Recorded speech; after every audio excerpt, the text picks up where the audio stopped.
본격적으로 좀 제 소개를 하자면 저는 소개를 받은 그리고 아까부터 계속 이름이 울려 퍼지고 있던 도영석이라고 하고요. 제가 갖고 싶은 그리고 하고 싶은 이야기 중에 하나가 제가 모두에게 도움이 될 수 있는 사람이 되기를 희망한다라는 이야기를 넣었는데요. 사실 저 문구는 부끄럽지만 제가 면접을 볼 때 언제나 자기소개로 저를 표현하는 한마디 중에 늘 하는 말 중에 있는 것입니다.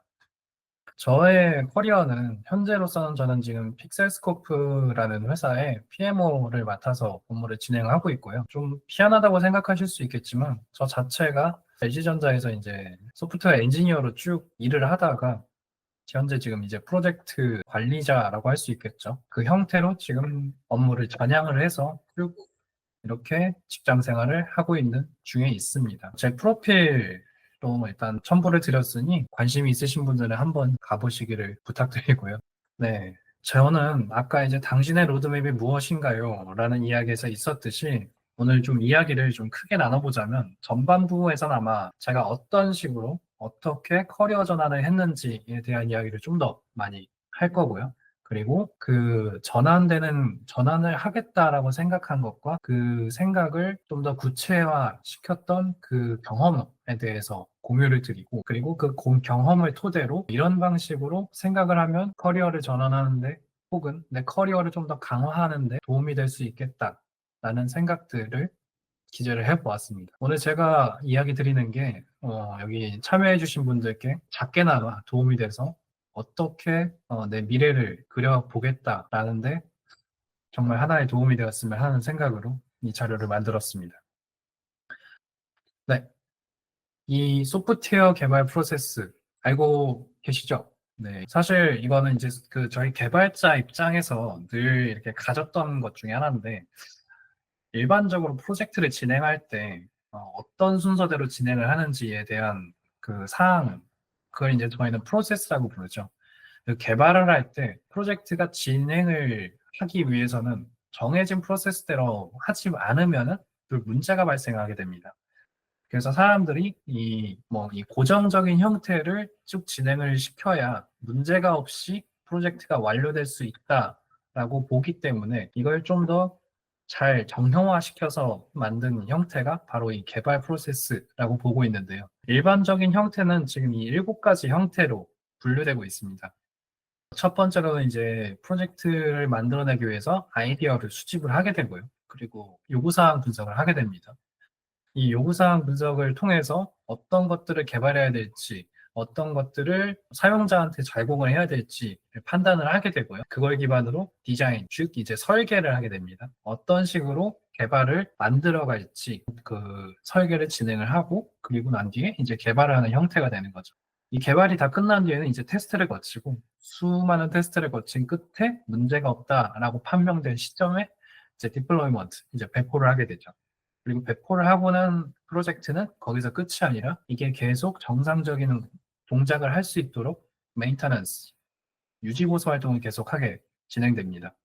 근데 갑자기 이 소프트웨어 개발 프로세스를 왜 얘기했을까요? 네, 이거는 여기에 대한 비밀은 이제 후반부쯤에 다시 그 답을 알게 되실 겁니다. 자, 사실 이 질문이 먼저 나옵니다. 커리어 개발 어떻게 해야 할까요? 혹시 커리어 개발에 대해서 들어보신 적이 있으세요? 아니면 커리어 개발을 할 때 어떤 방식으로 한다라는 나만의 생각을 가지고 계신 게 있으실까요? 네, 이건 그냥 물어보는 겁니다. 네, 사실 그래서 저도 이제 커리어를 개발을 해야 될 때 개발을 어떻게 할까? 라는 생각을 해본 적은 없습니다. 자, 그 이유는 사실 커리어에 대한 고민이 자체의 시기가 아직 안 왔던 케이스이기도 했었던데요. 사실 일반적으로 직장인들은 한 94.9%가 저렇게 커리어 관리에 고민이 많다라는 저는 설문조사가 있습니다. 실제로 커리어 고민이 있으신 분, 네, 경력이 쌓이면서 고민을 하게 되는 것 같다. 맞습니다, 사실. 알면 할수록 계속 고민을 하게 돼요. 이게 어떤 식으로 일을 해야 되는 게 맞을까? 내가 지금 이 길을 가고 있는 게 맞는 걸까? 이런 생각을 굉장히 많이 합니다. 사실 직장 생활 중 가장 힘든 때, 저희 보면은 제가 찾다가 느낀 건데, 직장인 369 신드롬이라는 게 있더라고요. 이게 사실 직장인이 3년 차, 6년 차, 9년 차가 됐을 때 이직에 대한 고민을 한다라는 이 내용이 되어 있는데 사실 요즘은 이게 좀 더 가까워졌다고 합니다. 그래서 직장인이 뭐 3개월, 6개월, 9개월일 때 이직을 해야 될까 말까 이런 고민을 한다라고 하네요. 지금 또 채팅창에서는 현재님께서 물경력 고민이 큰 것 같다. 이 얘기 어떤 건지 알 것 같습니다. 내가 지금 연차가 쌓여가는데 과연 그 연차가 내가 맞게 올라가고 있는 게 맞을 걸까? 이런 생각. 예, 저도 같이 가져봤던 때가 있었습니다. 네. 사실 저는 커리어가 좀 희한합니다. 저 원래 전자공학과 출신입니다. 납땜 같은 걸 하면서 하드웨어를 했던 사람이었는데 그걸로 직장을 가기 싫었습니다. 그걸로 돈을 벌 거라고 생각을 하지 않았고요. 왜냐하면 제가 그게 굉장히 맞지 않는다라는 생각을 했었기 때문에 소프트웨어 엔지니어로 전향을 해서 아예 입사를 했고요. 그럼 몰랐던 부분을 알게 되기 때문에 저는 솔직히 다른 동기들에 비해서 더 많이 노력을 해야 된다라는 부분이 있었고요. 정말 배워야 될 것들이 많았어요. 이렇게 공부를 해야 되는데, 근데 이제 직장이니까 돈을 벌게 되잖아요. 난 이제 막 배우고 그러고 있는데 돈을 또 받아요. 그러니까 그냥 기분이 좋은 거죠. 사실 그래서 저는 직장에 3년 차가 됐음에도 커리어에 대한 고민이 크게 없었습니다. 개인적인 목표는 딱 그런 게 있었죠. 그냥 이 회사에서 그냥 끝까지 있을 거야. 끝까지 버티면서 나는 높은 곳을 올라가면 되겠지? 라는 생각을 되게 단순하게 했습니다. 자, 그런데 갑자기 어떤 우스갯소리를 하나 듣게 됩니다. 근데 이 우스갯소리 때문에 엄청나게 고민이 시작됐습니다. 자, 10년 후 너의 모습이 궁금하면 너의 팀장을 봐. 네, 솔직히 그냥 웃자고 한 말이었어요. 누군가에게 네가 10년 후에 어떤 모습인지 궁금하면은 그냥 네 옆에 있는 팀장을 봐. 그게 바로 너의 10년 후 모습이야. 딱 이 얘기 들었는데 그때는 웃었죠. 근데 계속 생각이 나는 거예요. 아니 근데 정말 내가 팀장처럼 되려면 어떻게 해야 되는 거지? 이런 고민이 들었어요. 가만히 있는다고 팀장이 되지 않잖아요. 지금 아까 물경력 막 이런 얘기 해주신 것처럼 그냥 있는 걸로 내가 팀장이 될 수 없듯이 무언가를 계속 해야지 될 것 같은데 뭘 어떻게 해야 될지 전혀 모르겠는 거예요. 사실 그래서 좀 되는 방법을 좀 찾아봤습니다. 뭘 어떻게 해야지 될 수 있을까? 팀장의 모습을 되고 싶다면은 더 뭔가를 열심히 되는 방법을 어디서 봐야 될까? 이런 고민을 많이 했었고요. 그래서 제가 봤던 것 중에 하나가 저 디벨로퍼 로드맵이라는 사이트가 하나 있습니다. 아마 여기 참여하신 분들 중에 몇 분, 대부분이 아마 저 개발자 출신이라고 한다면은 각 롤에 해당하는 로드맵들이 어느 정도 도움이 될 거라는 생각에 좀 사이트 주소도 같이 넣었고요. 실제로 이걸 통해서 봤었을 때 내가 배워야 되는 게 굉장히 많구나 라는 생각을 하기도 했었습니다. 근데 문제는 이렇게 계속 찾다 보니까 점점 머릿속에 하나의 질문이 떠오르기 시작을 했었습니다. 진짜로 내가 팀장처럼 되고 싶은 게 맞는 걸까? 그냥 단순히 팀장의 모습을 좇아서 내가 그렇게 되고 싶은 건지 아니면 정말 팀장이 내 목표인가? 내가 팀장에 가고 싶어 하는 그 길을 내가 가고 싶은 걸까? 이 고민이 계속 머리에서 왔다 갔다 하게 되는 겁니다. 그러다 보니까 점점 질문이 또 다르게 바뀌기 시작했습니다. 근데 내 목표가 뭐였지? 그러니까 내가 목표가 도대체 뭐였길래 나는 이 회사를 온 거지? 그러니까 목표가 뭐였길래 내가 소프트 엔지니어를 하겠다라고 한 거지? 아니, 정말로 내가 하고 싶은 게 뭐지? 이 질문들이 계속 머리를 급습하기 시작했습니다. 그래서 저는 이 질문에 대해서 해답을 한번 찾아보려고 했었고요. 자, 목표. 이 목표라는 말의 사전적인 정의는 지금 여러분께서 보시듯이 이루려는 어떤 것을 마음속으로 정한다. 또는 그 이루려는 어떤 것을 의미합니다. 자, 사람이 목표를 설정한다는 것은 자신이 원하는 것을 더 갖기 위해서입니다. 그래서 이를 이루고자 더 높은 곳으로 가고 싶어 하고요. 그리고 그 높은 무언가를 이루고 싶다면 내가 거기에 해당하는 목표를 세워야만 합니다. 그래야 이제 그 목표를 향해서 움직일 수도 있고 또 어느 방향으로 가야 할지도 알 수 있게 되기 때문입니다. 그 목표가 있는 사람은 그 자체만으로도 동기부여가 되기 때문에 자신을 행동할 수 있게 만들고요. 그 행동이 있기 때문에 결국은 그 사람은 목표를 이루는 데 성공을 하게 되고 원하는 대로 하는 걸 얻을 수 있게 되는 형태입니다. 그래서 기본적인 생각으로 다시 돌아갔습니다. 과연 내 목표가 개발의 구루가 되는 걸까? 이 구루라는 표현, 사전 열심히 찾아보거나 하면은 거기 딱 나와 있습니다. 뭔가 개발의 전문가. 제가 과거 이제 LG에 다녔을 때에는 연구위원이라는 표현으로 사장 뭐 이런 태클을 타는 게 아니라 연구소 쪽에 거의 이제 그 임원급이랑 비슷한 그런 형태를 갖는 그 직책을 연구위원이라고 표현을 했었어요. 그 연구위원은 이제 그 안에서는 뭐 구루 또는 이게 완전한 전문가 그런 형태로 불릴 수 있는 사람들이었죠. 그래서 내가 정말 원하는 게 그런 걸까? 계속 저한테 질문을 해봤습니다. 근데 그 답은 전혀 아니었어요. 왜냐하면 실제로도 회사 안에서는 정말 개발에 미친 듯이 빠져 하는 사람들을 봤었기 때문입니다. 예를 들어서 금요일쯤에 뭔가 문제가 발생을 했어요. 아, 이거 그냥 다음 주에 일단 보자 라고 하고 퇴근을 했어요. 그리고 다음 주 월요일에 회사를 출근을 해서 이야기를 하는데 갑자기 보자마자 저한테 그런 얘기를 합니다. 내가 주말 동안 이 문제에 대해서 미친 듯이 생각을 해봤는데 답을 찾은 것 같아. 라고 딱 얘기하는 걸 보고 나는 저 사람처럼은 될 수 없겠구나 하는 생각이 들기 시작했었어요. 그래서 정말 이게 내가 원하는 길은 아니었던 것 같아 라는 생각을 했습니다. 그래서 다른 질문을 좀 해보기로 했습니다. 나는 무엇을 하고 싶은 걸까? 내가 진짜 뭘 하고 싶은지, 그리고 그 일이 어떤 일이 맞는 건지를 계속 한번 써보기로 했습니다. 이게 생각만 하면은 이 생각이 머릿속에서 절대 구체화되지 않습니다. 그래서 이걸 좀 더 써내고 키보드를 치든지 펜을 들어서 종이에다가 쓰든지 행동을 통해서 머리 안에 있는 생각들을 끄집어내 줘야 내가 하고 싶어 하는 일들에 대한 정의가 점점 구체화될 수 있다라고 보여집니다. 그래서 그 일들을 계속 이렇게 쓰고 그 일들이 어떤 거지? 내가 과거에 했던 일들이랑 내가 하고 싶은 일들이랑 그 일들을 쓰다 보면은 그 일들에 대해서 또 공통점이 나올 거라고 생각을 했습니다.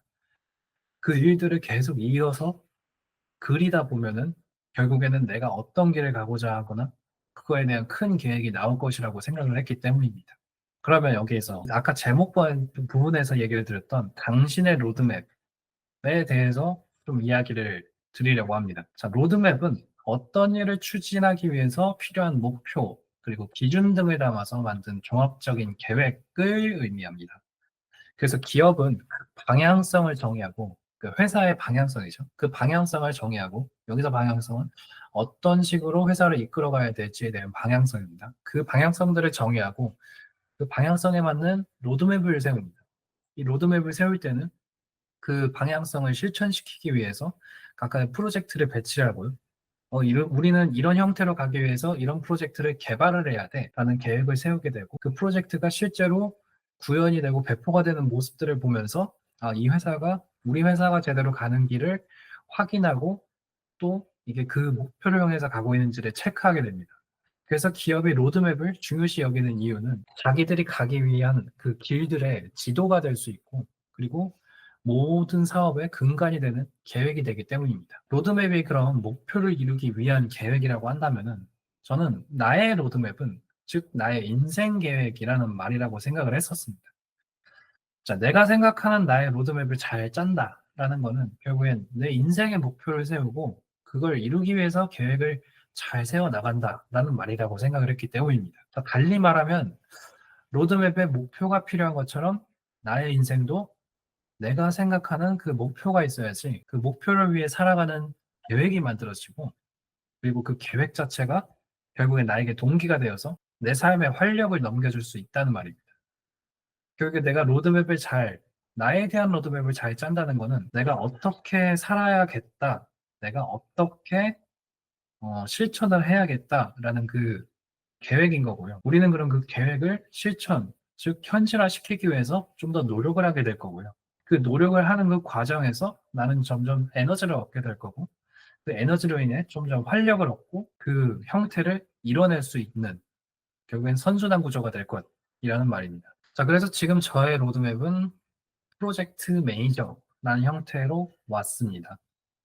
맨 처음에 제가 말씀드렸던 저의 목표, 아마 기억을 하실지 모르겠지만, 전 모두에게 도움이 될 수 있는 사람이 되기를 희망합니다. 라고 썼습니다. 그리고 지금은 이제 그것을 실천하기 위해서 프로젝트 매니저의 길로 전향을 했었습니다. 사실 제가 소프트웨어 엔지니어일 때에는, 저의 생각이지만 되게 한정적인 사람에게만 도움이 되었다라고 생각을 합니다. 왜냐하면 내가 개발을 해야 되는 부분은 딱 이 정도라고 생각을 했고 그 생각을 하게 된 건 지금 이제 프로젝트 매니저로서 일을 하면서 알게 된 거고요. 프로젝트 매니저로서 일을 하다 보니 제가 과거 개발자로 일을 했었을 때보다 훨씬 더 많은 유관부서와의 사람들과 논의를 하게 되었고요. 그리고 서로가 같은 방향성을 바라보면서 일을 하고 있고요. 그리고 제가 좀 더 일을 함에 따라서 서로에게 도움이 되는 모습들을 많이 지켜보고 확인하게 되었습니다. 그래서 저는 지금 제 로드맵에 맞춰서 제 커리어 플랜을 세워서 가고 있다라는 생각을 하고 있고요. 물론 저는 커리어에 대해서 그렇게 계획을 딱히 세웠던 건 아니었습니다. 그런데 지금 아까 앞에서 제가 보여드렸던 형태대로 어떻게 커리어에 대한 계획을 세워야 될까라는 생각을 하면서 거쳤던 그 과정들이 이 하나의 형태가 되지 않을까 해서 다음과 같은 프로세스를 한번 수립을 해봤습니다.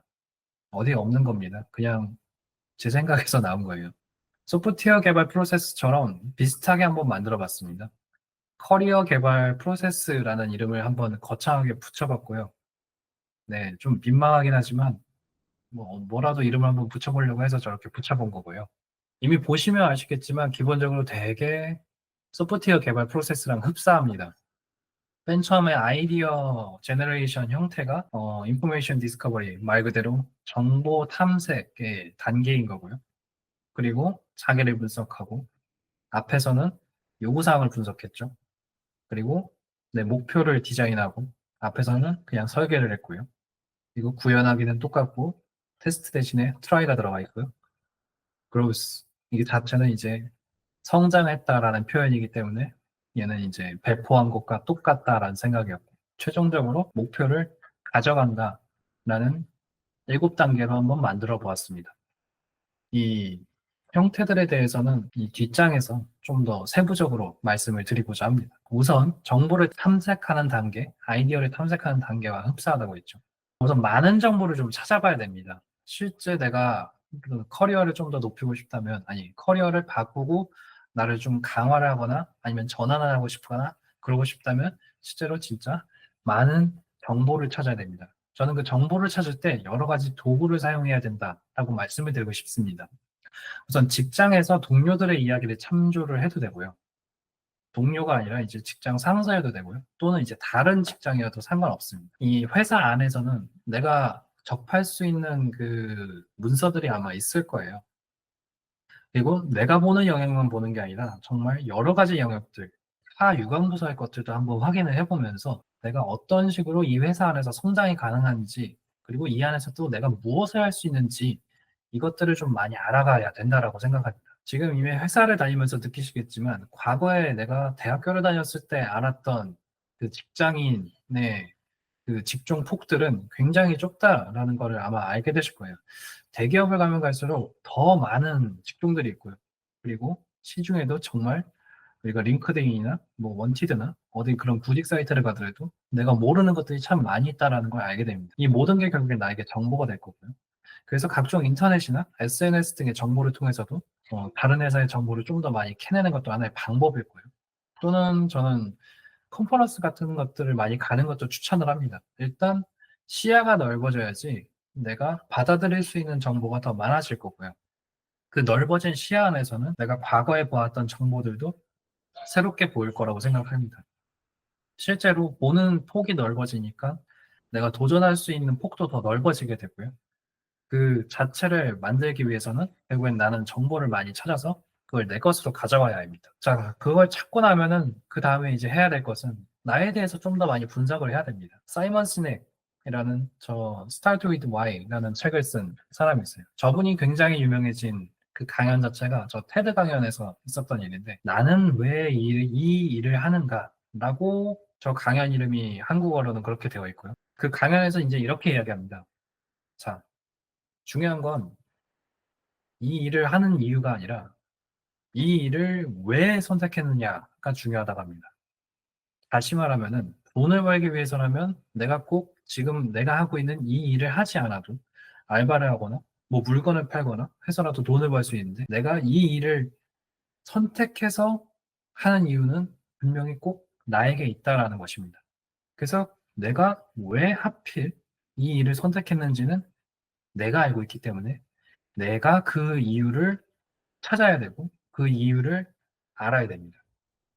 자, 그리고 또 하나. 제가 아까 내가 어떤 것을 해야 되는지, 그리고 뭘 할 수 있는지를 알기 위해서 이력서, 아니, 참, 할 일을 좀 이렇게 작성을 했다라고 얘기를 드렸는데요. 그래서 저는 그 방법 중에 하나로 내가 잘하는 것이 무엇인지를 파악하기 위해서 이력서 작성하기를 굉장히 추천합니다. 그 이력서를 작성한다고 제가 어디 이직을 하는 건 아니잖아요. 이력서를 작성을 해서 나의 현재 상태를 내가 잘 파악을 해야 된다라는 말입니다. 이게 실제로 이력서를 적다 보면은 내가 무엇을 했지? 라고 쓰다 보면 늘 큰 프로젝트 단위로 쓰다 보니까 굉장히 되게 한계 없네? 라고 생각을 하게 될 수 있어요. 근데 그건 굉장히 자기 자신을 좀 더 들여다보지 못한 형태입니다. 왜냐하면 실제로 예를 들어서 4년 동안의 회사를 다녔다라고 쳤었을 때 큰 프로젝트는 그 정도라고 하지만 그 안에 세부적인 일들, 프로젝트 개발하는 일들 외에 다른 그 안에 여러 가지가 있을 거예요. 뭐 총무 일을 하기도 했을 거고 또는 어떤 커뮤니케이션을 같이 맞췄을 수도 있을 거고 회사 내에서 무언가 행사를 했었을 때 내가 그 리딩을 한 적도 있을 거고 정말 작게 얘기하면 서로 간에 그 뭐라고 해야 되죠? 그 멘토링을 했을 수도 있을 거고 누구에게 도움을 주는 일들도 했을 거고 이런 것들 세세하게 전부 다 적어봐야 됩니다. 실제로 내가 할 수 있는 일들은 굉장히 많습니다. 그 일들을 내가 일단 이해를 해야 되고요. 그 일들이 이해를 하고 그 일들을 결국에 이어나가야지 앞으로 내가 미래에 무엇을 할 것인지가 더 명확해질 것입니다. 그래서 이제 목표를 세팅하게 되죠. 자, 이제 목표를 세팅하는 게 여기서 제일 중요한 질문이 들어갑니다. 내가 정말 하고 싶은 것은 무엇일까? 자, 그래서 나의 미래, 나의 목표에 대해서 진짜 굉장히 잘 생각을 해봐야 합니다. 이걸 잘 떠올려야지 결국엔 내가 어떤 식으로 살아가야 될지가 나올 수도 있다라고 보기 때문입니다. 근데 정말로 내가 무엇을 하고 싶은지 이것에 대해서 한번 생각해 보신 적이 있으신가요? 사실 되게 없을 거라고 생각하는 이유가 저도 원래 없었어요. 정말 그 계기가 됐었을 때 그걸 생각하면서 어떻게 해야 되겠구나 라는 생각을 하게 됐습니다. 실제로 제가 이제 지금 직장이 이제 15년 차가 다 돼가는데 저랑 같은 연차인 사람들도 앞으로 내가 5년 뒤에 10년 뒤에 무엇을 할지 생각을 해본 적이 없는 분들이 굉장히 많으세요. 그냥 회사가 하라는 대로 하면 되지 뭐 하면서 쭉 그렇게 흘러가다가 어느 날 순간 무언가 문제가 생겼을 때 굉장히 고민을 합니다. 지금 내가 이걸 이렇게 해야 되는 게 맞는 건지 모르겠어. 실제로 또 저한테 전화가 와가지고 제가 상담을 해주신 적도 있기도 하고요. 그때 제가 얘기를 드리기도 했어요. 너 정말 10년 뒤에 뭐 할 건지, 네가 어떻게 될 건지 생각을 해본 적이 혹시 있니? 라고 했을 때 없었다라고 답변을 주더라고요. 그러면서 저에게 다시 했던 얘기가 지금까지 살면서 그런 생각을 한 번도 안 해봤는데 왠지 그 생각을 이제는 한번 해봐야 될 것 같아 라는 말을 하더라고요. 결국 목표가 없다 보니까 내가 이리저리 휘둘리는 거에 굉장히 많이 스트레스를 받고 상처를 받았던 게 아닐까라고 저는 일단 보고 있습니다. 그래서 우리는 내 미래를 잘 만들고 그 목표를 설정해야 내가 굉장히 편안해질 거고 더 안심이 될 거다라는 생각도 저는 하고 있습니다. 그래서 그 목표를 잘 설정한 뒤에야 결국엔 그거에 맞춰서 계속 우리는 뛰어들 거고요. 그리고 계속 시도를 할 거고요. 그 과정 안에서 계속 성장하게 될 거라고 생각을 합니다. 그리고 그 성장의 끝에는 결국엔 그 목표를 가지게 된 거라고 자신하고 있습니다. 자, 이건 뭔가요? 뭘까요? 넌센스 아닙니다. 그냥, 네, 계단입니다. 계단을 오르면 어떠세요? 우리가 일반적으로 보는 계단들을 오르면은 그 끝이 보입니다. 왜냐하면은 그 계단에는 그 올라가는 목적지가 있기 때문입니다. 근데 그 계단을 올라갈 때는 좀 힘이 듭니다. 근데 그 올라감을 계획 경험을 하고 나면은 그 목적지가 보이기 때문에 힘든데 그래도 갈 수 있습니다. 그리고 그 최종 목적지에 다 올라가고 나서는 굉장히 성취감이 올라옵니다. 힘들긴 힘들었지만 그 숨참이 다 해소되고 크게 한숨을 쉬게 되죠. 목적지에 다 올라가게 나면은. 저는 그 목표를 향해서 올라가는 그리고 목표를 향해서 전진하는 그 과정이 전 계단을 올라가는 것과 마찬가지라고 일단 생각을 합니다. 그래서 그 길을 향해서 일단 가기만 하면은 그 길의 끝에는 결국엔 나를 만족시킬 그 성취감이 무조건 기다리고 있다고 생각을 합니다. 자, 그래서 제가 마지막으로 드리고 싶은 말은 많이 틀려도 됩니다. 사람들은 늘 이게 틀리면 어떡하지? 라는 생각 때문에 행동을 잘 하지 않습니다. 물론 저도 마찬가지이긴 하고요. 근데 틀리다라는 거는 아마 개인의 생각이죠. 걱정하지 말라고 제가 말씀을 드리고 싶은 이유는 우리 모두는 다 다릅니다. 여기 계신 49분과 저는 모두 다 다른 사람입니다. 그래서 어떤 한 사람이 살아가는 인생이 정답일 수가 없습니다. 그래서 우리가 살아가는 인생 모두가 다 다르기 때문에 내가 이 선택을 하는 게 맞을까? 내가 선택해서 내가 맞다라고 하면 그게 맞는 겁니다. 누가 얘기하고 그거를 틀렸다라고 얘기를 하는 건 저는 그거는 말이 안 된다고 생각합니다. 다른 사람이니까요. 나는 나예요. 그래서 저는 인생에 일단 정답이 없다라고 생각을 하고요. 그래서 이게 맞을까라는 생각을 갖기 전에 많이 틀려도 된다라고 말씀을 드리고 싶습니다. 그래야 내가 더 많이 행동을 해볼 거고요. 그리고 그 행동 끝에는 결국엔 계단 끝에 내가 원하는 게 있는 것처럼 나에게 맞는 정답을 갖다 줄 거라고 생각을 하기 때문입니다. 여기까지가 제가 여러분에게 드리고 싶었던 이야기였고요. 진짜 단 한 분에게만이라도 도움이 됐으면 좋겠다라는 생각으로 준비를 했었고요. 네, 감사합니다.